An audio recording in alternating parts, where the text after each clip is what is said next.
যেটা বিজেপি শাসিত রাজ্যে হচ্ছে, এবং তার একখানা দালাল নওশাদ সিদ্দিকী পর্যন্ত এসে বলছে।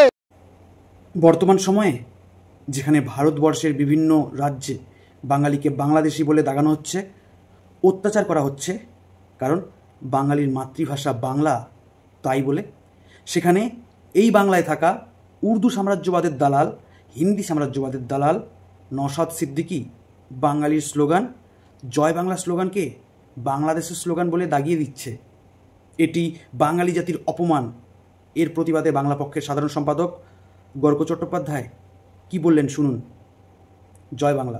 আমাদের বাংলাদেশি বলে দাগানো হচ্ছে, যেটা বিজেপি শাসিত রাজ্যে হচ্ছে, এবং তার একখানা দালাল নওশাদ সিদ্দিকী পর্যন্ত এসে বলছে যে জয় বাংলা হচ্ছে বাংলাদেশের স্লোগান। এই প্রতিটি বাংলা ও বাঙালির শত্রু এবং তার স্থানীয় দালালদের আজকে বাঙালি কিন্তু চেনে নিচ্ছে। স্পষ্ট কথা, উচ্ছেদ করে দেশওয়ালি, হকারি করবে বাঙালি, কাজ করবে বাঙালি। স্পষ্ট কথা, উচ্ছেদ করে দেশওয়ালি, হকারি করবে বাঙালি, কাজ করবে বাঙালি।